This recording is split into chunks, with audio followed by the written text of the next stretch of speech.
and welcome back to the Software Matrix here on Print Island. Today I am, well, absolutely thrilled to have my namesake on here, Chris Spooner from Hybrid Software. Chris, long overdue getting you onto the island first and foremost, but more importantly, you're now plugged into the Matrix. Excellent. For anyone that doesn't know what you do, who you are, Chris, and how you ended up in the print industry, I think you should give us a little introduction. Yeah, so hi everyone, and thanks for inviting me into the Matrix. Is it the red or the blue pill? Who knows? You decide. You decide. Oh, maybe what happens if you take both at the same time? Yeah, I'm Chris Spooner. I'm the UK Sales Director for Hybrid Software. So how did I get into print? Well, mainly my father, Nigel Spooner. It all started with him. So he worked for a direct mail printing company and worked his way up to be a plate room manager. So that was back in the day, before everybody had a computer in their office. So I witnessed firsthand how that changed his job role and how the skill set changed. And I became quite fascinated with print, ended up doing work experience with him. I had a keen fascination for graphic design as a younger lad when I had hair. And then after my A-levels, I then went into this route of technology and how that can influence the working environments. I did a print media management degree in London. And then from there, I then wanted to use those skills in the print industry and work my way through commercial print, label printing. I then got involved with print apprenticeship training for about 5.5 years. So that was really insightful, going around to SMEs and larger enterprise businesses to assess students, assess their health and safety, their processes. So that was very, very insightful. From there, I then moved into label tracks, selling MIS systems, a well-known MIS system, still is, before joining Hybrid. And that's all led me to this moment to speak to you, Chris. So fantastic. Very thankful for that. Well, I think we should thank Big Nigel first and foremost. Yeah, for, Big Nigel.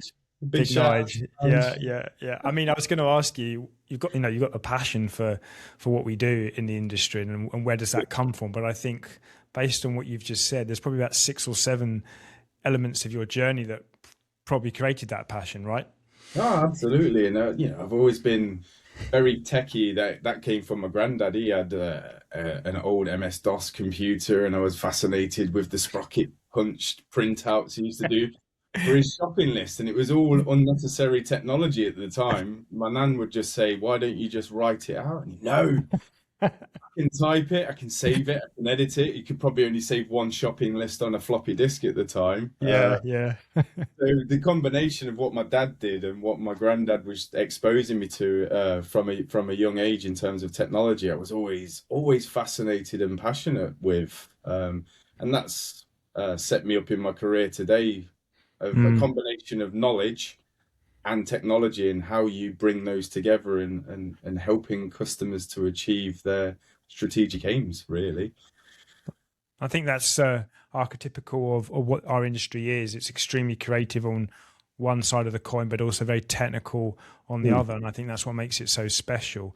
But here we are now. You're at the world-renowned Hybrid Software. Yes. You've had a phenomenal year by all accounts. What's been the highlight for you personally? Personally, being a part of a wider team, yes, everybody looks at revenue and how profitable a business is. Of course, that's important. But the way that we've identified and analysed the year that's just gone by, 2025, a record year for Hybrid Software, it's always phenomenal to be a part of a high-achieving team. But when that's communicated to us, in a way that we've had a record year of solving problems for our customers. So yes, the revenue comes from that, but being part of a team that solves a lot of issues and people are coming to us to solve those issues, that's an incredibly proud achievement, not by just one person, but as a collective team from top down within the business. So yeah, the vast array of projects that we worked on last year were wide ranging, which keeps it exciting because we like to be challenged and pushed, and we push our customers and customers push us, and only growth can then come from that. Only good things come from that, with that open communication and wider experiences shared between the team and customers. It's not a typical supplier relationship. It's a collaboration. And that's what we pride ourselves on, taking the complex and simplifying it. And I remember 3 years ago when you came into the business, and it was, I mean, I'm not just saying this, but you were a breath of fresh air to the industry, not to hybrid. I mean, the hybrid's full of lots of very talented people, but we don't want to say that you're a breath of fresh air to hybrid. But I just want to make that point that we worked on something 3 years ago called Innovation In at Packaging Innovations, and I saw this year that the pub is still open at Packaging Innovations, and you're still landlord. We had a lock-in. It's a permanent lock-in. The drinks were flowing. Yeah, we're the guy at the bar that's buying everyone drinks. Yeah, okay. We're not the guy that goes into rounds with friends and it gets round to their turn and they go, "No, I'm not having any more," and you go, "Booze." It's a fantastic achievement, and it's becoming well known in that area now. Doing something different, something that stands out, and something that reflects people's personalities. I also think in print sometimes it can be very, very corporate, and there is a serious side to business, but within these businesses there are people with personalities, and how do we enhance that and relax people to then have better discussions at these events? And that idea that was your brainchild 3 years ago is certainly an environment that entices people to have those conversations. Sure. I don't think I can take all the credit. I think the marketing team that I had the honor of leading at the time were part of that with me. It was a collective suggestion. But I think what we were trying to achieve with hybrid and CERM, we must mention CERM in this obviously conversation, was showing the benefits of an integrated workflow and actually the fun you can have with a label and a beer bottle and give away free beer. Who doesn't want free beer at a trade show, right? So, but just talk the viewers through this year, the partners, what you were positioning, and the value of the automation in at Packaging Innovations. Yeah, so we were joined this year again with 𝐒𝐸𝐬𝐬, an excellent e-commerce web storefront system that then integrates with CERM. So an order will come in from 𝐒𝐸𝐬𝐬 from a website or multiple websites, so different revenue streams, different products coming into the business. CERM will then take that, quote it, push it back to that system, and then CERM takes over I call it a baton passing process. Yeah. We take that baton from 𝐒𝐸𝐬𝐬, right, we've got an order, we need to make sure it's the right price. Have we got the material? Have we got the time on press? And then hybrid software comes into play, where we then take those artwork files, make sure they're pre-flighted, are they press ready as fast as possible, and then we can proof that solution back to either CERM, 𝐒𝐸𝐬𝐬, or directly to the customer. We then take the information from CERM and manipulate the file in a way that's ready for the output device, whether that be digital or flexo, or does that job need to be sent to a different supplier for plate making, for example. Then CERM take over the baton again in terms of creating a delivery note, an invoice, and then all of those statuses are updated into 𝐒𝐸𝐬𝐬𝐬, which is the customer facing side of things. So it's great when people talk about integrations, but actually showing what that looks like. It is real. It is happening today. Lots of people have adopted it. What can that mean for my business? So it's always great to have those companies. There's more companies that we integrate with as well, but that tends to be a really nice solution from beginning to end to discuss. It's a nice journey to share with people.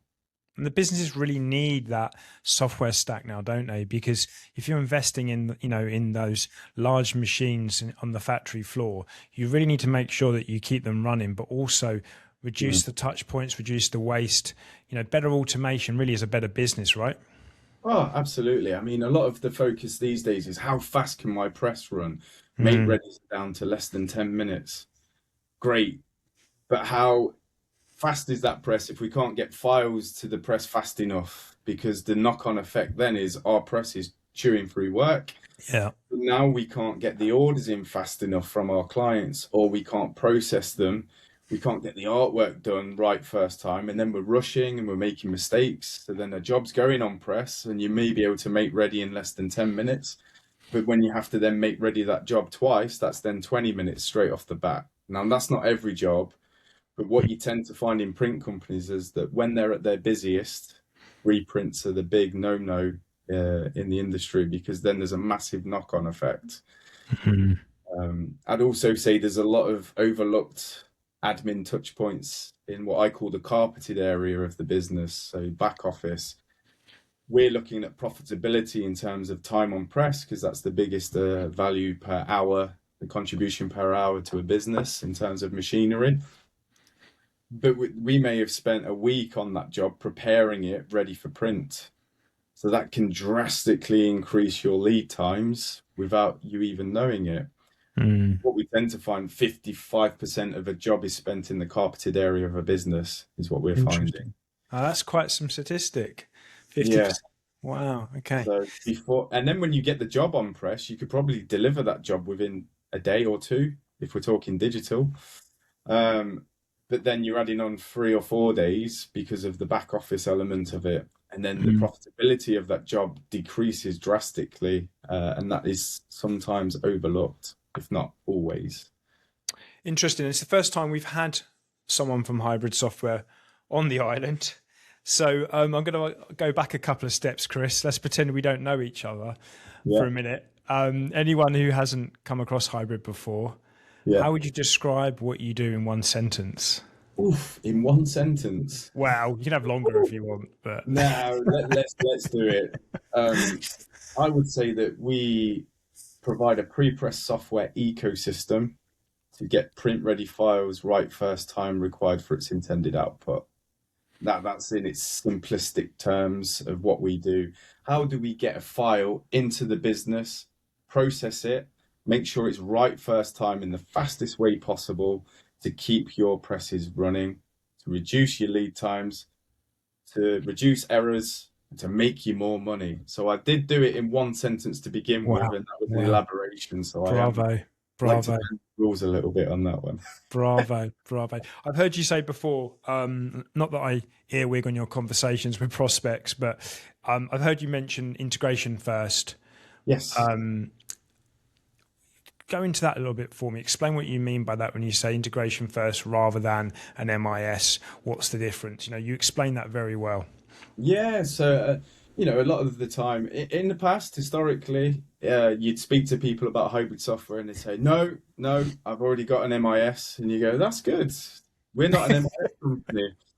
We then get asked the question, "Can you build an MIS?" So we do in Cloudflow build our system on top of a database. So in theory, the technology is there. It would then become a very bespoke project, and with bespoke projects, time and money become a big problem. That's where we then say we're an integration first business. So we use REST APIs. We have over 1,000 API calls.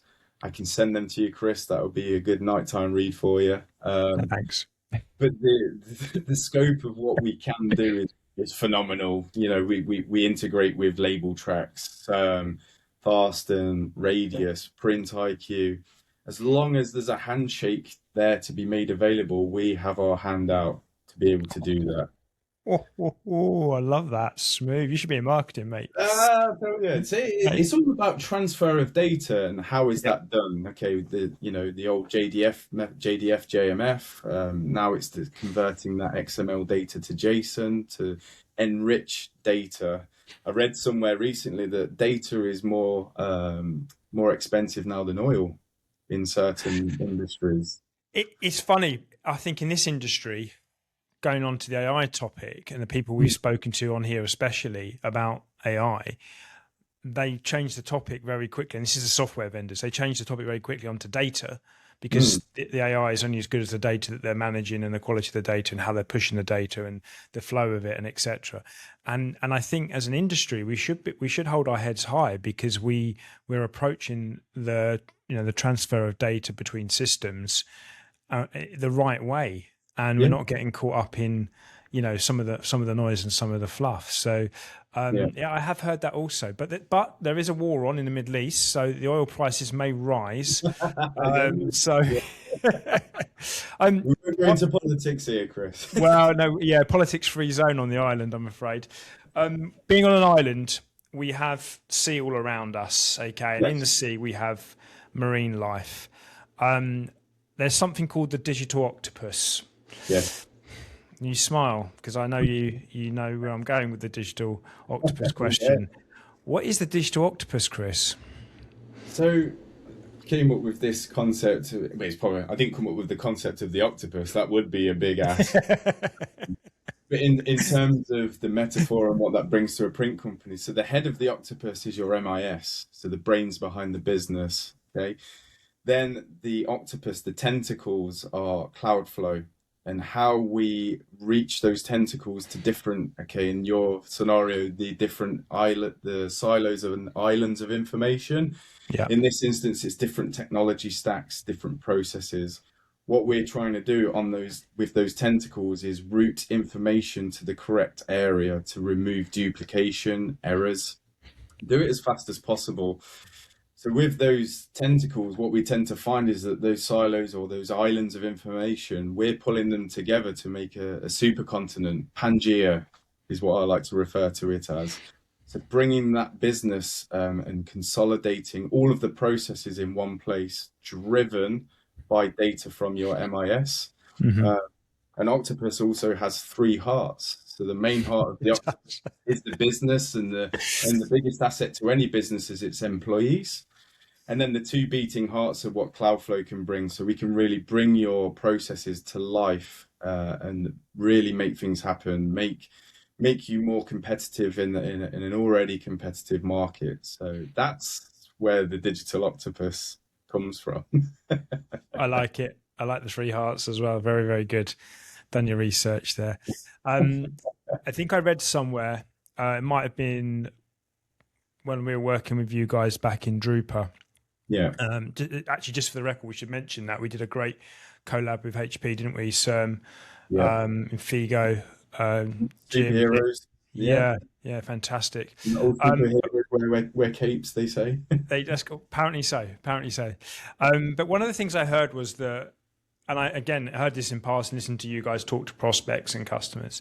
A lot of the product development comes directly from the customer. The customer feeds back what they do or don't like, or what they need, what their challenges are, and then your technical team then go to work on building something where there's a need. How accurate is that? Very accurate. One of the unique selling points of hybrid software is that all of the product features that we put out there in the marketplace has originated from a customer issue. Now, I'm not saying a customer issue with our software, but I'm saying a customer issue with the changing landscape of the product mix that they're working with, client expectations, new projects. Wouldn't it be great if we could do this, because this would then alleviate this issue and we would be able to then open our business to different sectors? That is fed back to the sales team. So we have a global sales team. And just going off on a bit of a tangent, 66% of our 300 staff are in R&D and support.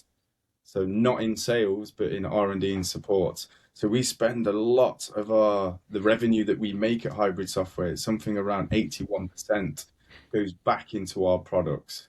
Wow. So what goes back into our products?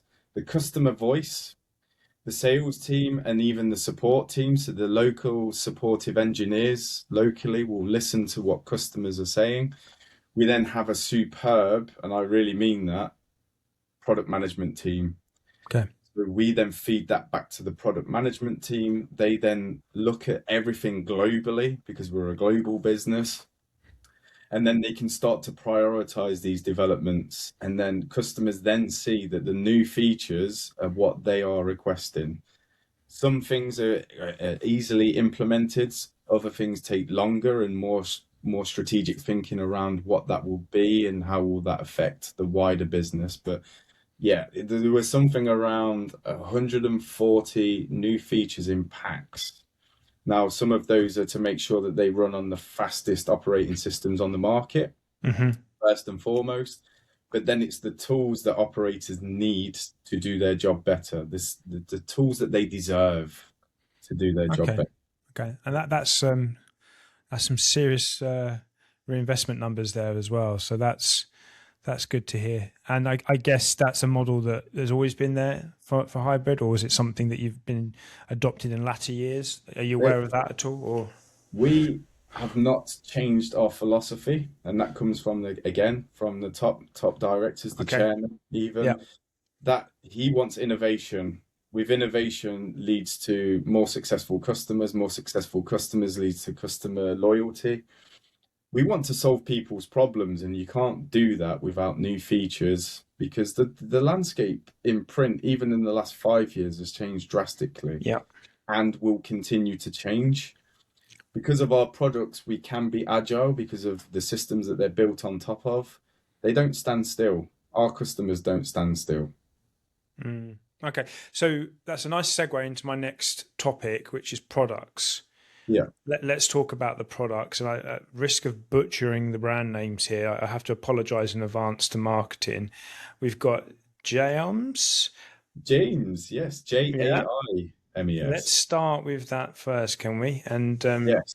you can tell us a bit about that, what it does, what problems it solves. Yeah. So a little backstory there. So we purchased a company last September called 𝐂𝐞𝐬𝐬 from Belgium. Now they're a fantastic company that work on complex projects, integrating different technology stacks. They also have a product called James, so J-A-I-M-E-S. What the hell is that? Okay, so what that actually is, and the reason why we purchased this business, and we are now targeting James to the labels and packaging sector, because that's our key specialist areas. It's a user interface that connects to an email inbox. It takes unstructured data, so CSV files, PDF purchase orders, Word documents. We can extract all of that information that a human typically does, and we can create structure that your MIS database requires to process a repeat order. So repeat orders, typically what we see, it can sometimes be more, but around 60 to 70% of a printing company in packaging is a repeat order. So how fast can we get that order into our system?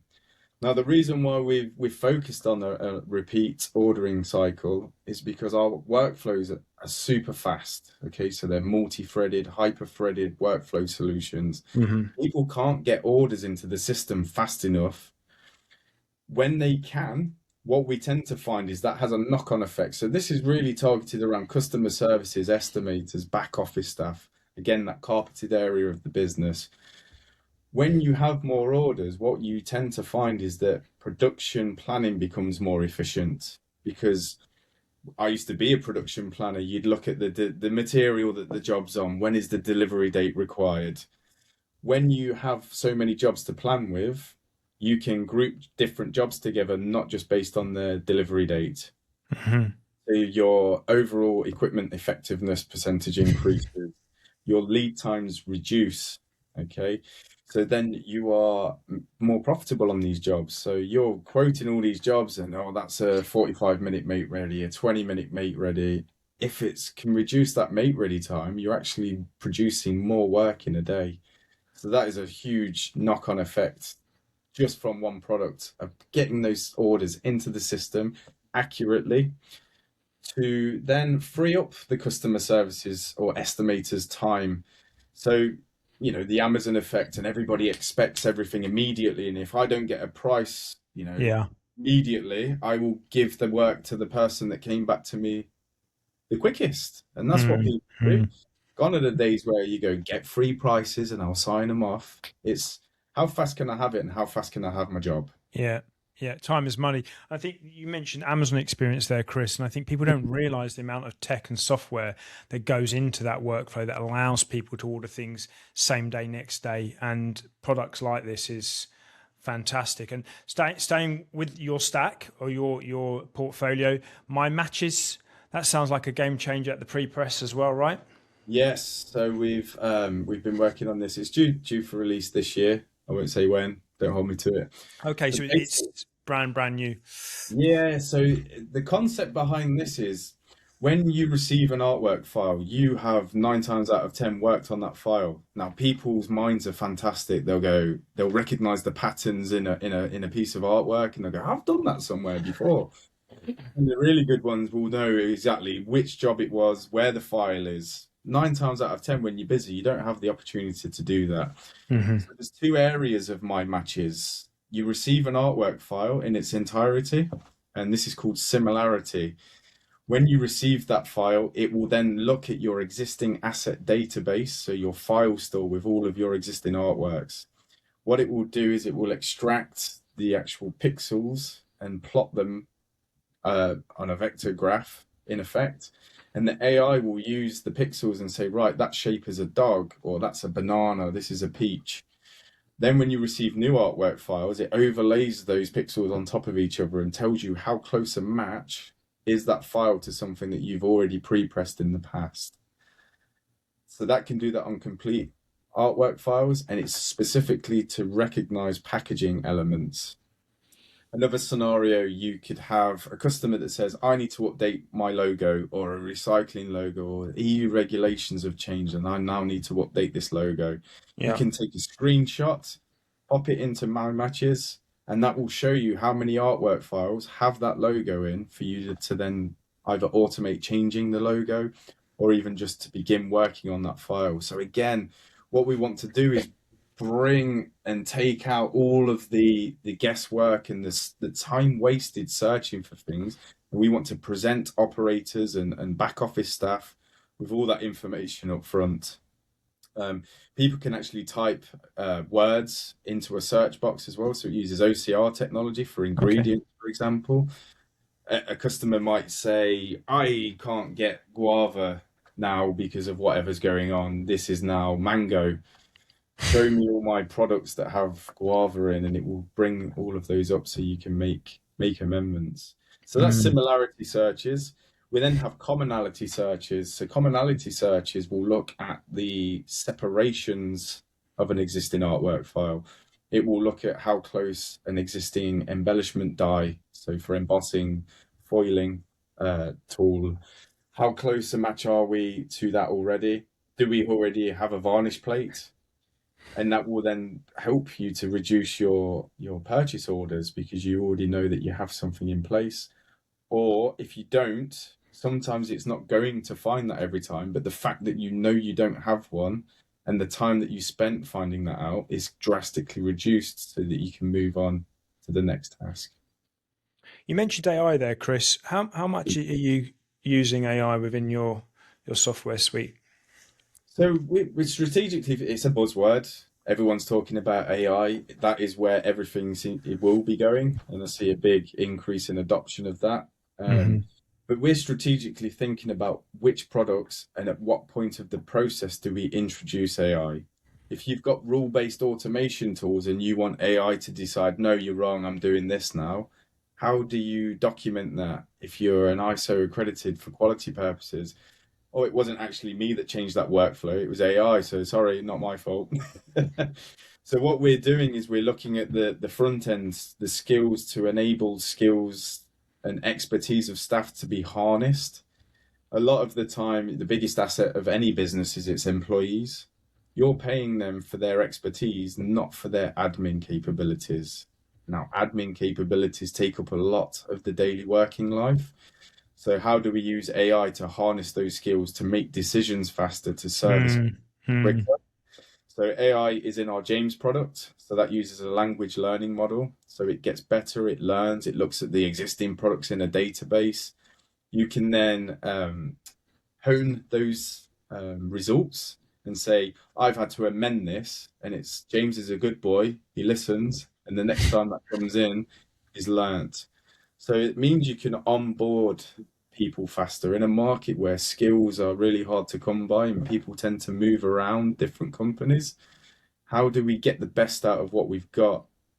So AI in James, there's AI in My Matches, and we're also think there's an opportunity with support. So knowledge databases, I have this issue, where can I go and find that information quickly? So we're looking at how that can support our clients, and also we are playing. I call it playing because most of AI tools come from playing. That's the whole concept of where AI came from, playing Pong initially, and then that led to complex protein folding analysis. So it does progress really fast, and we're seeing that as well. So being able to develop scripts in a controlled environment, so you can use ChatGPT to tidy up scripts. That's not a private environment. Everybody can then see what you're working on and what's the IP on that. So we're doing it in a strategic, in a safe manner at the moment. And again, all of this comes from our customers and what we're hearing in the marketplace. What is it that you are struggling with at the minute? And then we look at our technology stack and what's keeping an eye on R&D and what's coming in. And then we marry that all together to create a complete solution. Great approach. And again, focusing on the data and the use rather than getting onto the fluff and the buzzword and just trying to, Yeah, it's got to have real value to people. Otherwise, they won't want it. It sounds good. Oh, this would be really cool. It doesn't matter if the developer thinks he has a cool or she has a cool idea. If the customer think it's going to be a benefit to them, they won't buy it. And staying with the AI piece, if you don't mind, because I was going to ask you about the Diageo project Halo. Is that right? Yeah, that's right. Yeah. You used some AI on a commercial basis there, right? And on a B2C project. Tell us a little bit about that, because I actually honestly don't know much about that one, but it'd be great to educate myself and the watchers. Yeah. So at the time, that was the world's first commercial project using AI in the print sector. So the concept, I can't go into massive amounts of detail, but overview level. So basically for the Edinburgh Fringe Festival, Diageo wanted their Johnnie Walker blue label or black label to have a unique packaging for that particular event. So it was a one-off, that event, pop-up shop, and then you'd never have that again. So a one-off piece of artwork. Yeah. Okay. They spoke to a local Scottish landscape artist who was willing to provide his artworks to give that to AI, so that when a customer then had a tablet, they would type in their preferences, what did they enjoy, what were their favorite colors, things about them, very personal to a consumer. The AI would then take all of that information and produce a one-off piece of artwork in the style of that local Scottish artist. It would then be taken back through from Cloudflow, because Cloudflow was the main workflow system in that project. It was then managed, we integrated with JMG for the color management side of things. We would then make sure that AI file, because AI wasn't particularly in the right format because it was an image, we then had to make sure it was in the right file format, in the right step and repeat, and then that was printed direct to glass on a Roland press. Wow.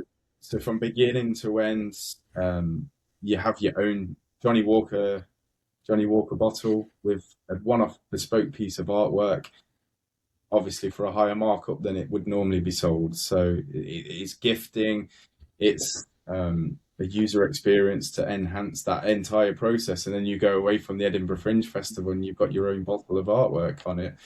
And then that's scalable, so that can be rolled out. It was rolled out again in Germany, and then Father's Day in Miami. And obviously with the World Cup coming up, there's going to be a project around that as well. So it's a super clever way of brand retention, increasing margins for an existing product, and bespoke pieces, one-off packaging that doesn't get thrown away. You drink that whiskey, well, it depends how much you drink, how fast that will last.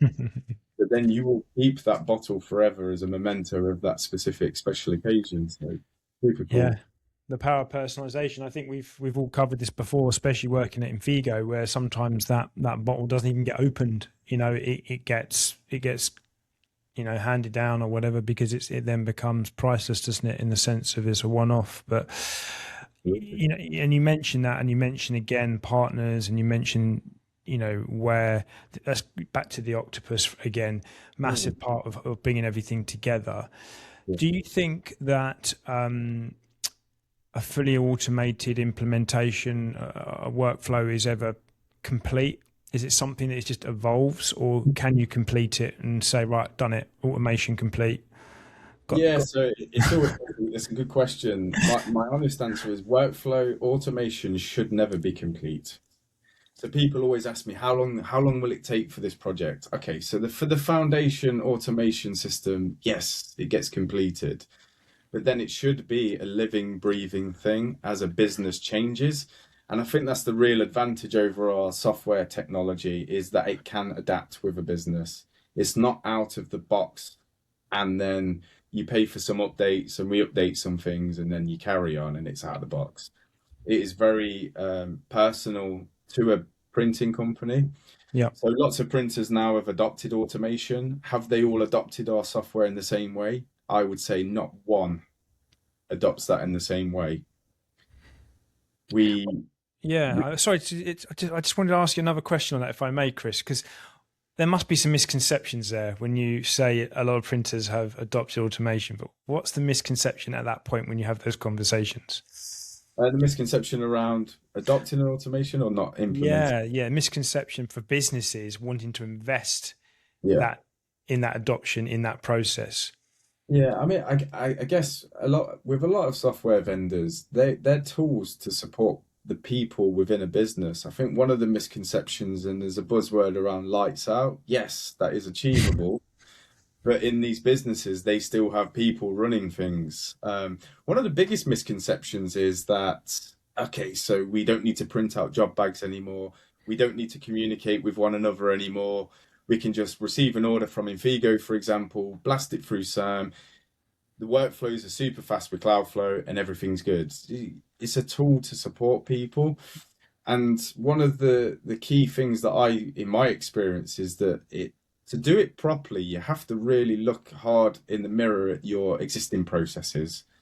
So one of the biggest things is we look at an existing workflow process. What are you doing today and what's not working? Where can we get these gains? Sometimes it's marginal gains that add up a lot over the year. Sometimes it's really big inherent things like we don't integrate with our MIS system, so somebody has to manually type into a system again.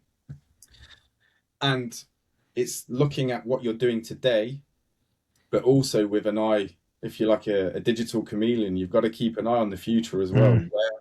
Where do we want to be? What kind of business do we want to be going after? Is it pharmaceutical? Do we want to get into the folded carton market? Is it flexible pouches? So it's always looking at, do we have a software vendor that can support us as we progress throughout our journey? And that's a key common misconception. And people always talk to me about speed. Everything's about speed. How fast can it be? How fast can this? And well, this workflow is taking me 10 minutes. We can do it in 6. Okay, I'm saving 4 minutes. Yeah, that's one aspect. But it's also about the accuracy. So that's one thing that always tends to get overlooked. If you've run a job and you ran it really fast, but then it was wrong, why was it wrong? What was the non-conformance? Where did that come back to? Was it a new product development meeting that wasn't annotated correctly? And then we'll go off and don't have the correct information to hand. What was the process? Where did it fail? Because people have all this information. People write down timesheets and they have email threads and they write on job dockets, and only people look at that when something goes wrong. So my question is, well, let's make it right all the time, so you don't have to worry about referring back to a particular operator that pre-press mistake, because that problem always snowballs, and the poor finishers and people in dispatch are left waiting for this baton, this digital baton, to be handed over. And if it's wrong, they're put under immense pressure to get that job out the door. And as you mentioned earlier on in this session about reprints and how damaging they are to a business. So what you're saying is, quality over quantity, or speed probably, rather than the need for speed, go with the quality, and then therefore you're going to save money straight away, profitability's up, etc. And another misconception, I referred to my dad at the beginning. There was a big Nige. People lost their jobs when computers came into the industry, and then there's a real skepticism around technology and replacing jobs. I don't see it like that. Can that be a thing? Yes, if that's a real issue that needs resolving. But what I tend to find is that when you use automation tools or pre-press tools that we offer, you tend to find that you enhance the staff that you have. People's job Mm, roles slightly change. It turns into a QC check rather than a firefighting day and a doing job all the time. So it's really utilizing the expertise supported by software to understand what's going on in a business. So let's So say, Chris, the business owner spent 2 million on a decent press. We could name many manufacturers, but let's just say press for the sake of yeah. this example. Do they still bulk at investing in 20K for color management software? Um, Or is there a yeah, change? Is there a shift now coming? the change is coming slowly. You've let's throw out, you said £2 million. You spent £2 million, and then little old Chris says for 20 grand, I can make sure that your mate readies are halved every time, Yeah. which then has a knock-on effect. So if you're lifting a job for color, this is around potentially color management, really. So extended color gamut. People want to use a fixed color gamut to reduce their number of mate readies. That then puts pressure on your pre-press team that are trying to get out new jobs, proofs. How do we support that? So we can automate that process. We can measure the tonal response of a press, make sure the file's correct within a delta tolerance upfront so that we know that when that's printed on press, the printer doesn't have to adjust, they don't have to lift the job, and then that doesn't put extra pressure on pre-press. So Yeah. for a £2 million press for around a 20K investment makes massive sense. You then have to then go to the finance person. Oh no, I've just spent £2 million, but I could do with this extra 20K to really support that. And what you find is that there's lots of hardware out there that's getting faster, it's bigger, it can print faster, it can print more across. But the real driver behind all of these systems is software.